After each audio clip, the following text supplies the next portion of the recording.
मैं सबसे पहले गौरव शर्मा जी से चाहूँगा कि आप निरंतर जो पिछले चर्चा हुई है उसमें आप रहे हैं, क्या लगता है कि एक वर्ष होने के बाद भी हमारे दुर्ग नगर निगम के महापौर में कुछ परिपक्वता आई है? मैं तो हेलो, दरअसल महापौर जी को ये अभी उनके ज्ञान में नहीं है कि उनका 1 वर्ष का कार्यकाल पूर्ण हो चुका है। वे अभी भी उसी माहौल में हैं जैसा वे 1 साल पहले बने हुए थे। मैंने कभी हैशटैग डाला था कि महापौर विधायक की यारी दुर्ग शहर की बदहाली। आज आप देख रहे होंगे पूरे दुर्ग शहर में चारों ओर अव्यवस्थित है चीजें, गड्ढे हैं, सड़कें जो हैं, सड़कें नहीं हैं, गड्ढे हैं, नालियां पूरी तरह ब्लॉक्ड है, जगह जगह पानी के लिए समस्या आ रहा है। पेयजल की समस्या को लेकर अभी पिछले दिनों भारतीय जनता पार्टी के द्वारा नगर निगम का घेराव किया गया था। उस घेराव में महापौर जी सामना नहीं कर पाए, महापौर जी गायब थे, ज्ञापन लेने तक के लिए नहीं आ पाए। वो उनके ज्ञापन ना लेने पर उनके कार्यालय के बाहर हमको ज्ञापन चस्पा करके जाना पड़ा। और विगत 4 दिनों से दुर्ग शहर की जनता जो है पानी के लिए त्राही त्राही करती रही, लेकिन ये हमारे महापौर जी और विधायक जी को नजर नहीं आया। इस तरीके से जो इनका चल रहा है कार्यप्रणाली, पूरी तरीके से दुर्ग शहर की जनता आज त्रस्त है। जगह जगह समस्याओं का अंबार पड़ा हुआ है, लेकिन विधायक जी को कोई लेना देना नहीं है। विधायक जी सिर्फ हॉकी और क्रिकेट टूर्नामेंट में भाषण देने में मजे ले रहे हैं, उनके साथ देने में लगे हुए हैं हमारे महापौर जी। महापौर जी का केवल एक ही काम है, वे विधायक निवास तक के ही सीमित हैं। विधायक निवास में जो काम होता है उसको प्रमुखता से करवाते हैं, उसके बाद उनको शहर से कोई मतलब नहीं है। और ये स्वाभाविक भी है, क्योंकि जिस लिए वो बने हुए हैं महापौर, जिस लिए उनको बनाया गया है वो वही कार्य कर रहे हैं। ये तो हमारे विधायक जी को समझना है कि दुर्ग शहर की जनता ने उन्हें आशीर्वाद दे करके जो लाया है, तो उनके आशीर्वाद के परिणाम स्वरूप वो जनता की विश्वास पे खरे उतरे, परंतु ऐसा कहीं नजर नहीं आता है। बहुत बहुत धन्यवाद। हेलो, मैं हेलो हेलो हेलो नितेश जी से चाहूँगा। नितेश जी, आप लोगों ने अभी कुछ ही समय पहले, शायद 2 दिन पहले या 1 दिन पहले दुर्ग नगर निगम को घेरा था। क्या पेयजल व्यवस्था इतनी खराब स्थिति में आ गई है कि आप लोगों को दुर्ग नगर निगम को घेरना पड़ रहा है? देखिए, ये बहुत ही दुर्भाग्य का विषय है कि जो काम 1 दिन में किया जा सकता था, उसके लिए पेयजल की आपूर्ति 4 दिन तक बाधित रही, जिससे 60 वार्डों में त्राही त्राही हो गया था। 60 वार्डों की जनता अत्यंत ही परेशान हो गई थी कि किस प्रकार, देखिए जिनके घर में बोर था वो तो अपने पानी की आवश्यकता पूरी कर ले रहे थे, लेकिन जो नगर निगम के भरोसे बैठे थे उनके यहाँ त्राही त्राही थे। महिलाएं खाना नहीं बना पा रही थी, जिनको काम में जाना है वो नहाने से वंचित हो जा रहे थे। क्योंकि अगर आपको बंद करना भी था तो 60 वार्डों में एक तो आपको व्यवस्था सुचारू करनी थी पहले, और इसके बाद भी जब भारतीय जनता पार्टी के पार्षदगण और संगठन के लोग जब ज्ञापन देने पहुंचे, तो ऐसा प्रतीत हुआ कि जानो मानो नगर निगम अनाथ हो, ना वहाँ महापौर है, ना वहाँ आयुक्त है, ज्ञापन लेने वाला एक भी जिम्मेदार व्यक्ति नहीं था। सिर्फ शासन प्रशासन का दुरुपयोग करके वहां पुलिस बल बुला लिए गए थे, और नेता प्रतिपक्ष और पार्षदगण को रोकने का बहुत प्रयास किया गया कि वो ज्ञापन ना दे पाए।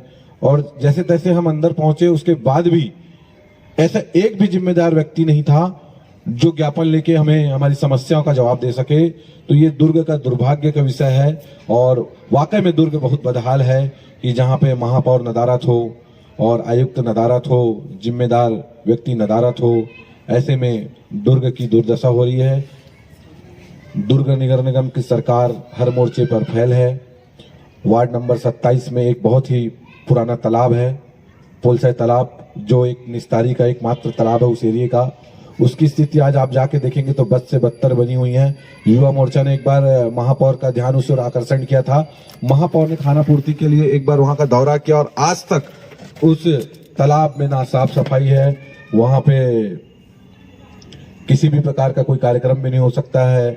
इतने जलकुंभी और गंदगी के कारण मछलियां भी मर रही है। तो मैं इस महापौर को पूर्णतः फेल महापौर मानता हूं कि जो अपने 60 वार्डों का ध्यान नहीं रख पा रहे हैं।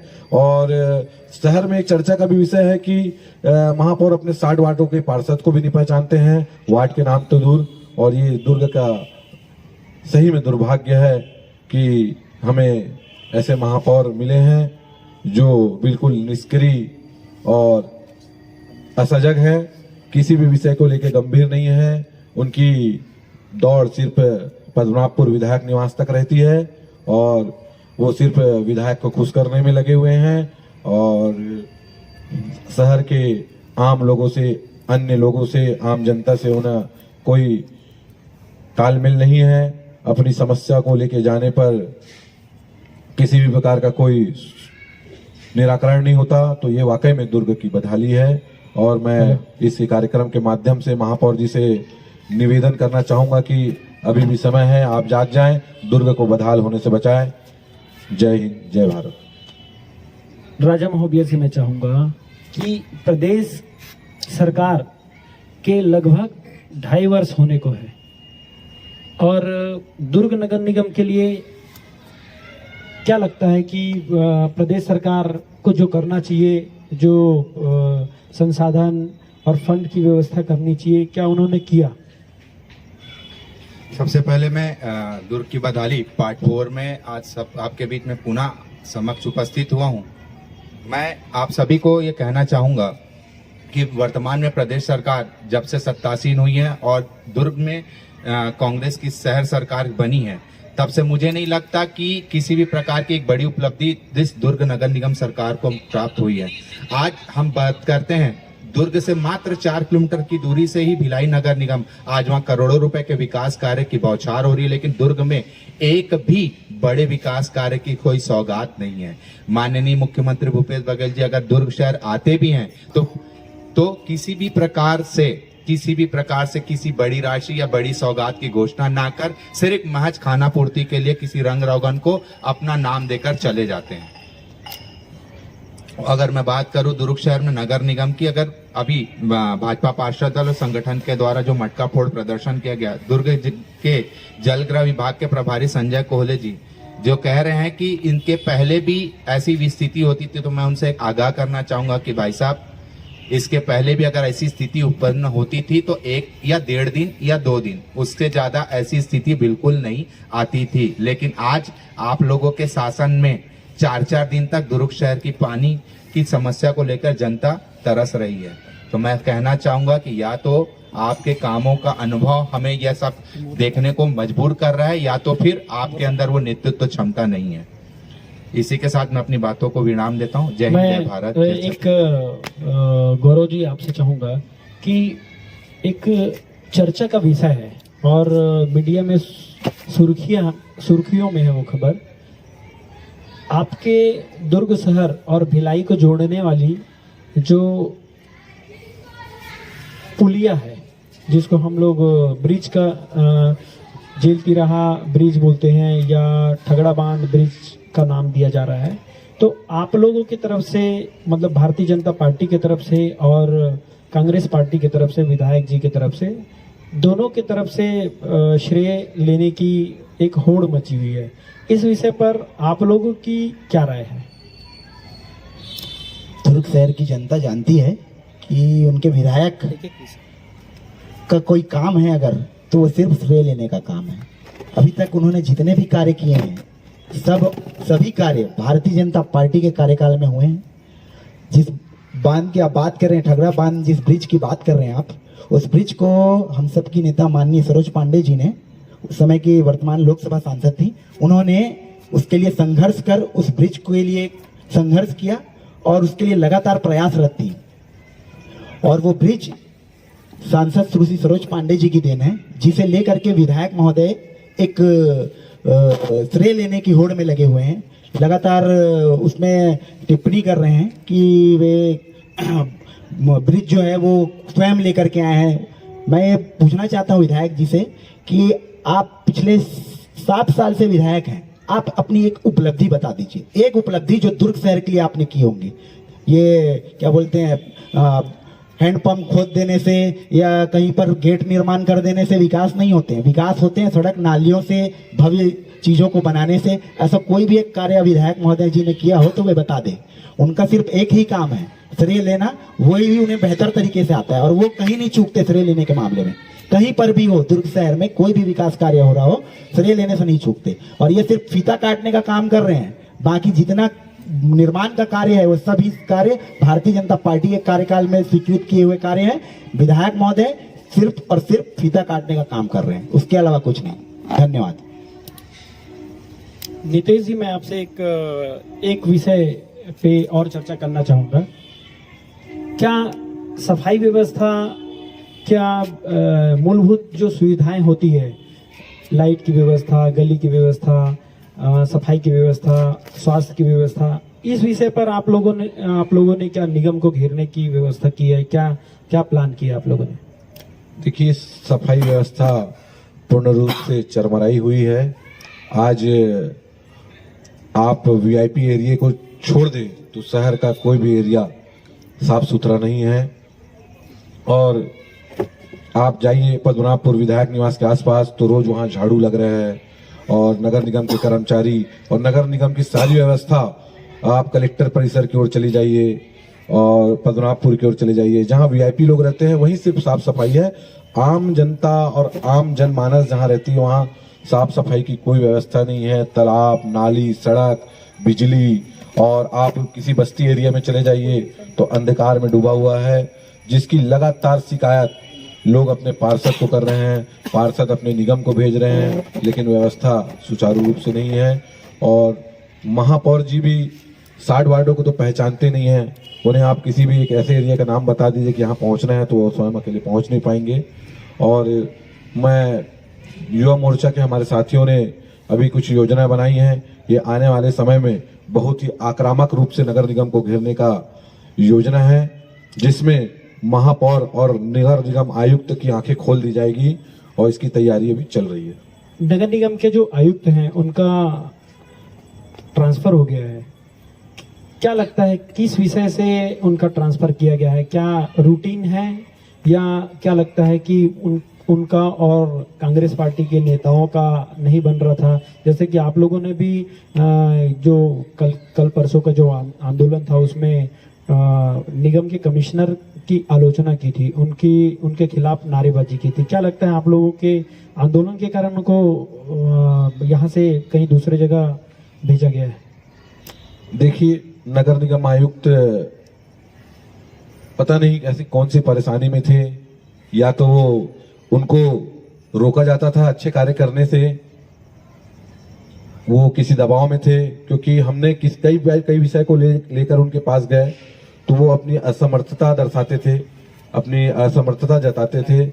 और मेरा ऐसा मानना है कि महापौर और विधायक जी से उनकी प्रॉपर ट्यूनिंग नहीं हो पा रही थी। वो जिस प्रकार से शहर का चौमुखी विकास चाह रहे थे, विधायक और महापौर उनको बाधित करते थे और इस कारण वो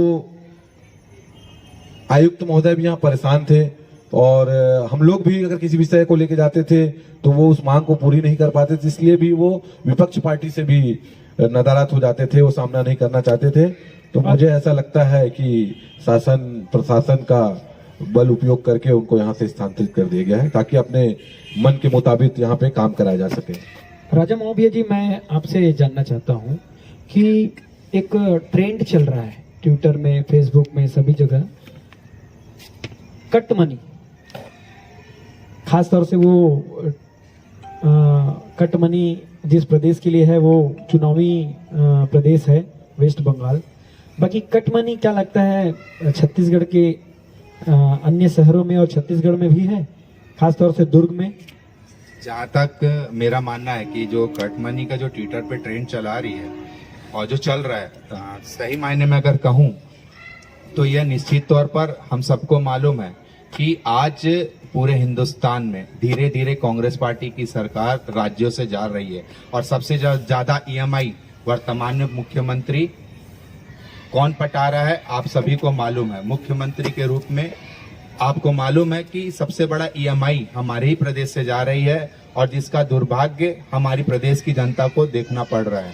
मैं आप सभी से अनुरोध करूंगा कि ये जो कट मनी का जो ट्रेंड है हमारा दुर्ग शहर के साथ साथ पूरा प्रदेश भी झेल रहा है और इन सब बातों को मैं आप सभी को बताना चाहूंगा कि हमें निश्चित तौर पर आने वाले समय में हमारी प्रदेश की जनता जो कुछ समय के लिए हमसे रूठी जरूर थी पर वह वापस हमारे साथ जुड़ चुकी है। मैं आप सभी को पुनः विश्वास दिलाता हूं कि आने वाले समय में भारतीय जनता पार्टी की सरकार प्रदेश में सत्तासीन होगी और साथ साथ हमारे दुर्ग शहर में भी वापस हम आएंगे। धन्यवाद। आप लोगों के आगामी चुनाव के लिए क्या मतलब लगभग 2.5 वर्ष पूर्ण हो गए हैं विधानसभा के लिए, तो क्या जिस तरीके से वेस्ट बंगाल में पश्चिम बंगाल में जो तैयारियां अभी देखने को मिल रही, आने वाले चुनाव में भी नितेश जी आपसे मैं चाहूंगा जवाब कि आने वाले समय में भी इस तरीके का वेस्ट बंगाल में जो दिख रही है तैयारियां जिसमें प्रधानमंत्री जी का बार बार जाना हो रहा है, जेपी नड्डा जी आप लोगों के जो अध्यक्ष हैं उनका प्रॉपर वहां पर उपस्थिति है, इसी तरीके का यहाँ पर भी ऐसा कुछ तैयारियां की कुछ सुगबुगाहट है क्या? देखिए, मैं इसलिए भी पूछ रहा हूँ दुर्ग में अभी लगभग मेरे ख्याल से अब कुछ ही दिनों में आप लोगों का संगठन का घोषणा होना है, क्या इस मद्देनजर घोषणा होने वाला है कि आने वाले चुनाव में आपकी केंद्रीय जो टीम है, केंद्र की जो टीम है वो यहाँ पर पूरी तैयारी करेगी?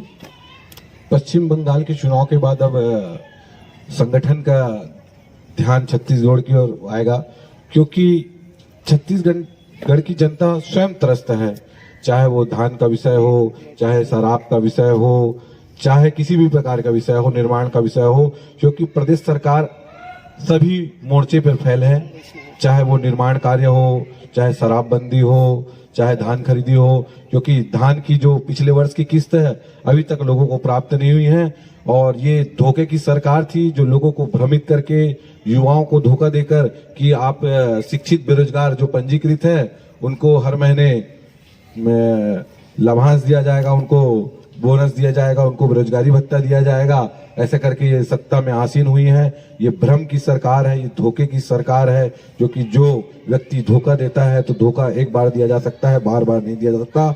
और भाजपा की सरकार लगातार 15 वर्षों से इस छत्तीसगढ़ में कायम थी, तो लोगों को मन में एक ये भी भावना थी कि एक बार बदल के देखा जाए और लोग बदल कर बहुत पछता रहे हैं। आज जनता त्रस्त है और शासन के मंत्री मुख्यमंत्री मस्त हैं, जिसका आने वाले चुनाव में इनको मुंह तोड़ जवाब देगी। जनता और संगठन सब एक साथ हैं कि आने वाले समय में भारतीय जनता पार्टी की पुनः सरकार स्थापित करके छत्तीसगढ़ को बदहाली, भूख और भ्रष्टाचार में जो डूब गई है उससे बचाने के लिए सब एक हैं। मैं गौरव जी से चाहूंगा, आप ये आखिरी सवाल है, आप लोग दुर्ग नगर निगम में जो महापौर हैं उनके निर्णय लेने की क्षमता पर हमेशा सवाल उठाते हैं, क्या ये सवाल सिर्फ विधायक के इंटरफेरेंस और उनकी हस्तक्षेप जो होती है उसके लिए है, या रियल में ऐसा कुछ वास्तविक स्थिति में है कि वे निर्णय लेने में सक्षम नहीं है? महापौर के विषय में बोल रहा हूं मैं। पूरी तरह से पूरा शहर जानता है, पूरी तरह से महापौर जी केवल सिर्फ विधायक महोदय के कथन अनुसार चलते हैं, उनका स्वयं का कोई विवेक से वे कार्य नहीं करते। अनुभवहीनता अक्सर होती है, जो भी व्यक्ति आता है फिर सीखता है, लेकिन इस महापौर जी के साथ बड़ी विडंबना है, ये सिर्फ और सिर्फ विधायक जी के कहने के अनुसार काम करते हैं, इनका स्वयं का इनको कुछ भी नहीं पता है। जैसा कि बड़े भैया ने अभी कहा कि उनको अगर 60 वार्ड में किसी की मोहल्ले पे पहुंचने के लिए बता दीजिए तो वे अकेले पहुंच नहीं सकते हैं, इस तरीके का हाल है। कोशिश करना चाहेंगे तो जरूर होगा, लेकिन वो कोशिश भी नहीं करना चाहते, क्योंकि वे पूरी तरीके से महापौर जी पूरी तरीके से विधायक महोदय के दबाव में हैं। वे केवल इतना ही काम करते हैं जितना कि उनको डेली बताया जाता है विधायक महोदय के द्वारा, उसके अलावा न एक ज्यादा न एक कम। चलिए, बहुत बहुत धन्यवाद, आप लोग अपने विषय को यहाँ पर रखा। और आगे भी मैं चाहूँगा कि सभी से ये बदहाली चर्चा की में आप सभी अपनी हिस्सेदारी जरूर दें और ये हैशटैग जो चलता है उसको ज्यादा से ज्यादा शेयर करें। बहुत बहुत धन्यवाद।